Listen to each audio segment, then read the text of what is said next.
Ten Hag's side were beaten 1-0 by Bayern. And by the way, it was not much of a game, was it? This was Old Trafford, a quiet Old Trafford. No, never. And ended up bottom of Group A. They have now lost 12 of the 24 games in all competitions this season, as many as they lost in 62 matches across the whole of last. 03717 22 3344. We're taking your calls this morning. Craig's a Man United fan. Craig, good morning, Craig. Morning, Craig. There's nothing good about this morning, boys. Merry Christmas to you both. And you, Craig, same to thank you, you. mate. Same to you. Listen, mate, the sad thing is, I think we saw that coming last night, didn't we? After the performance in Newcastle, Bournemouth, I know there was a bit of improvement against Chelsea, mate, but I think we saw that coming, didn't we? Ali, improvement against Chelsea. Chelsea were poor. There we are. And Saturday, as soon as I saw Martial in that starting lineup, what does Ten Hag see that we don't? Mm-hmm. Well, he Anthony. He bought Anthony. Why did he buy Anthony? What does he do? He runs past players and then comes back every time. What's your and Haaland? He's not getting the service. How can that young lad score goals when he's not getting the service? Well, it's not good, Craig. It's not good. What? No. We know what the problems are, Craig, but what do you think the solutions are, mate? Well, the buck stops with the manager. He's brought these players in. Like last night, he brings Varane into the team again. Well, why ain't Varane played the last couple of games? Mm-hmm. He's making these decisions. He's the one buying these players. The buck stops with him. And to sit there after the game and says there's an improvement, I'd like to know what improvement he saw. Craig, thank you. I was surprised what he said. I thought it was so average, to be honest.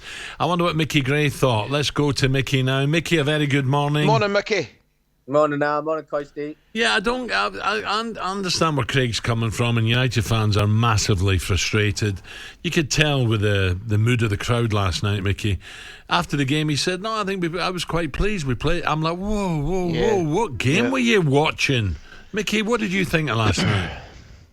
I think probably what he was trying to get at, Al, was there was an improvement from the Bournemouth performance because at least a few of the players actually ran around a little bit. But when it come down to quality, it was always Bayern Munich who showed that bit of quality. And it looked like the Germans had another 2 or 3 gears to go through last night as well. I mean, correct. They just played that game in a canter, to be honest with you. And you're right about the atmosphere at Old Trafford last night. It was a little bit flat. I think it was a good job that the 3,000 Bayern Munich supporters went in there and enjoyed themselves because they stoked up a little bit of an atmosphere. But their side give them something to cheer because they've got some quality players in those final third positions. They were absolutely outstanding when it came to getting that goal. They were brilliant. Micky, what's going to happen? With the greatest respect now for United, and I know Ten Hag said we've got the league to play for in the FA Cup. I get that, of course. I understand that. But it just looks as though the season's going to fizzle out like a damp squib. Yeah, it's crazy, isn't it, Kirsty, when you think about Man United are out of Europe. They're already out of one of the domestic competitions before Christmas. It's not where they need to be. I mean, I was in the press room yesterday and I was speaking to a couple of the ex-United players and I just said, look, how many players would you actually get rid of? They said the better question was how many players would you actually keep at Man United? Yeah. And it's damning when you think of it. When you think, Erik Ten Hag, I think it's 400 million quid he spent, and it looks like they've gone backwards this season. And I just don't know what the answers are. Is it the manager? Is it the players? Because certainly looks like there's individual players who just don't want to play for Manchester United. They want to be elsewhere. And if they start again, how much is it going to cost them to try and change things around and get back to where they need to be? Because you're talking another 400 million quid. Mm-hmm. Now, do these owners, and obviously Jim Ratcliffe coming through the door, we think in the next week or so, does he back this manager with another 300-400 million quid to get Manchester United back to where they want to be? Why is it taking so long, Micky? Why is this part takeover investment? Why is that not done and dusted? Why is he not in there now, pulling a few strings, saying, "Look, in January he's got to go. I want him out if you can. Get him out. I want these players in." I don't get it. It's just dragging on and on and on. Yeah, no, you're completely right, Al. I mean, this process, let's not forget, it's over 10 months now. We're coming up to nearly a year. when it first started, when the Glazers were thinking about selling the club altogether. Now we know it's going to be 25% now, and Jim Ratcliffe, when he does actually walk through the door, and you're right, he needs to be in there now to sort out the recruitment, what's happening behind the scenes, what players need to be leaving if they're going to back this manager, and what players actually need to be walking through the door. And they need a direction for me, because I've heard a lot of people saying that the style of football.